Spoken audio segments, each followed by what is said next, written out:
जल्दी मुड़ी जकी बड़ा कथा ये वो जकी आग लगी बस्ती में।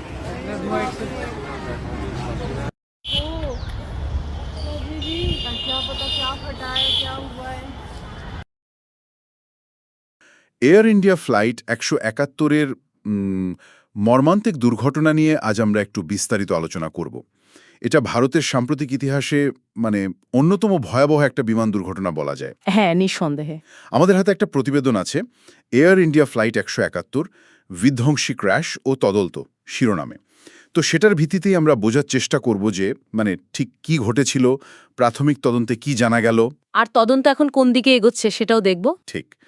আর এর মধ্যেই এত ভয়াবহতার মধ্যেও একজন যাত্রী কিন্তু বেঁচে ফিরেছেন, সেটাও বেশ আশ্চর্যের ব্যাপার। হ্যাঁ, খুবই আশ্চর্য। আচ্ছা, তাহলে আসুন শুরু করা যাক বিষয়টা নিয়ে। তো ঘটনাটা ছিল ১২ই জুন ২০২৫-এর দুপুর প্রায় ১:৩৮ নাগাদ আহমেদাবাদের সর্দার বল্লভভাই পাটেল ইন্টারন্যাশনাল এয়ারপোর্ট থেকে এয়ার ইন্ডিয়ার একটা বোয়িং ৭৮৭৮ লন্ডন গ্যাটউইকের দিকে যাচ্ছিল। টেক অফের ধরুন মাত্র ৩৬ সেকেন্ডের মধ্যে। মাত্র ৩৬ সেকেন্ড?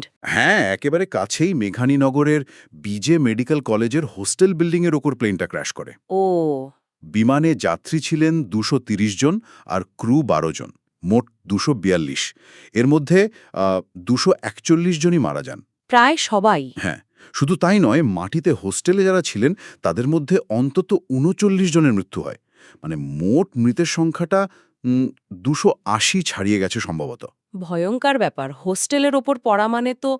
হ্যাঁ, একদম জনবসতিপূর্ণ এলাকায়। কিন্তু দেখুন, অবিশ্বাস্য হলো সত্যি যে এই ধ্বংসযজ্ঞের মধ্যে একজন বেঁচে ফেরেন। হ্যাঁ, ওই ঘটনাটা সত্যিই অবাক করার মতো। বিশ্বাস কুমার রমেশ, বয়স ৪০, ব্রিটিশ ভারতীয়। ওনার সিট নাম্বার ছিল 11A। আচ্ছা। উনি যা বলছেন, টেক অফের ৫ থেকে ১০ সেকেন্ডের মধ্যেই নাকি উনি ফিল করেন প্লেনটা যেন স্থির হয়ে গেছে, ভেতরের আলো কমে আসছে। টেক অফের সময়? এটা তো খুব অদ্ভুত। হ্যাঁ, আর উনি বলছেন ওই অবস্থাতে উনি কোনোভাবে একটা এমার্জেন্সি এক্সিট দিয়ে বেরিয়ে আসতে পেরেছিলেন। ভাবা যায়। এর সাথেই কিন্তু কিছু প্রাথমিক সূত্রও পাওয়া যাচ্ছে যা তদন্তকারীদের ভাবাচ্ছে। যেমন ধরুন, পাইলটদের থেকে একটা মেডে কল রেকর্ড করা হয়েছে। এই মেডে কল, এটা সাধারণত কি বোঝায়?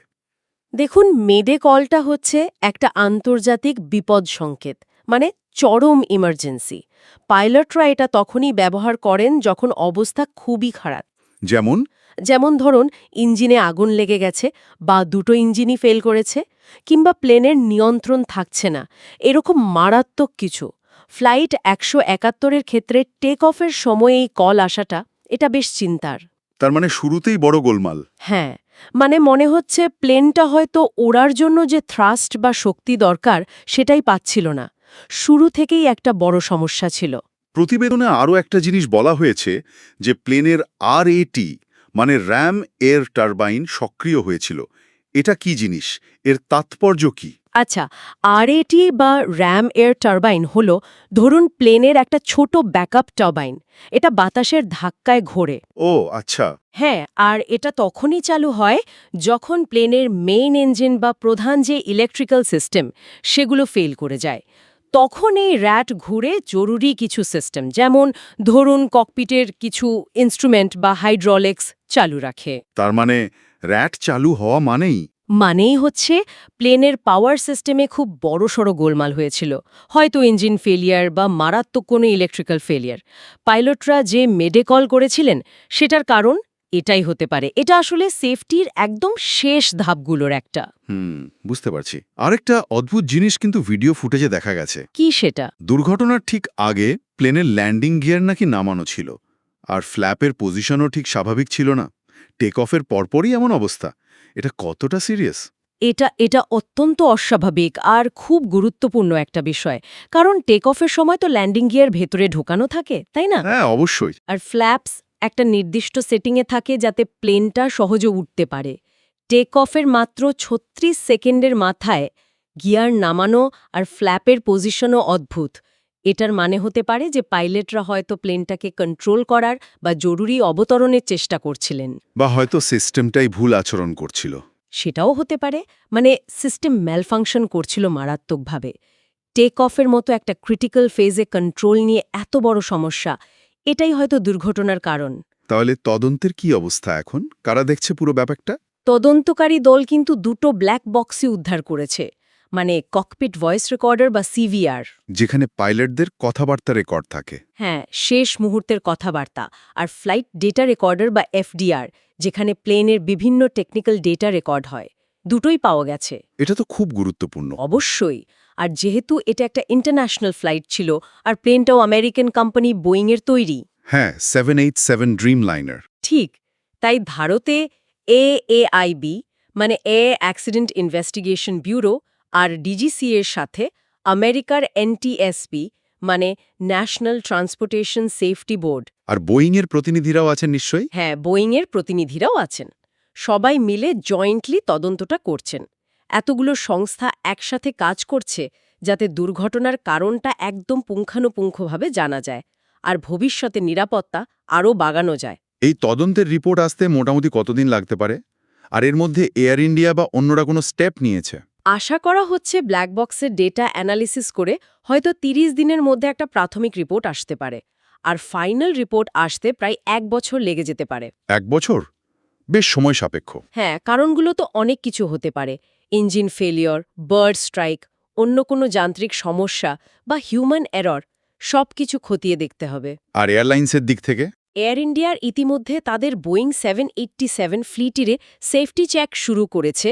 কিছু ফ্লাইট গ্রাউন্ডেড করা হয়েছে, মানে বসিয়ে দেওয়া হয়েছে। কয়েকটা ইন্টারন্যাশনাল রুটের ফ্লাইটও বাতিল হয়েছে। এগুলো আসলে দুর্ঘটনার পর স্বাভাবিক প্রিকশন। হ্যাঁ, যাত্রীদের কনফিডেন্স ফিরিয়ে আনার জন্য জরুরি। ঠিক, এয়ারলাইন আর রেগুলেটররা এই স্টেপগুলো নেয় সেফটি নিয়ে মানুষের আস্থা বজায় রাখতে। তাহলে সব মিলিয়ে যা বোঝা যাচ্ছে, ফ্লাইট 171 একটা ভয়ঙ্কর দুর্ঘটনা। নির্দিষ্ট কারণ জানার জন্য ওই ব্ল্যাক বক্সের ডেটা অ্যানালিসিসটাই এখন সবচেয়ে জরুরি। একদম। এই যে মেডে কল, আরএটি চালু হওয়া, ল্যান্ডিং গিয়ার বা ফ্ল্যাপের অস্বাভাবিক অবস্থান, এগুলো কিছু ইঙ্গিত দিচ্ছে বটে, কিন্তু ফাইনাল উত্তরের জন্য আমাদের অপেক্ষা করতেই হবে। ঠিক তাই। এই ঘটনাটা আবার আমাদের মনে করিয়ে দিচ্ছে যে এই বিমান দুর্ঘটনার তদন্তগুলো কতটা জটিল হতে পারে, আর সেফটি প্রোটোকল যতই ছোট হোক না কেন সেটার গুরুত্ব কতখানি।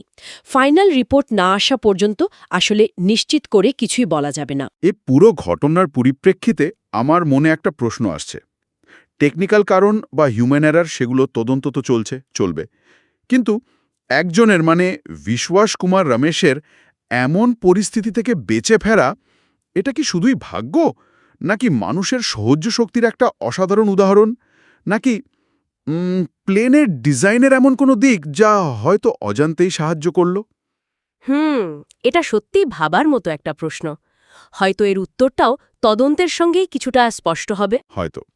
এই প্রশ্নটা নিয়েই আজকের মতো শেষ করা যাক।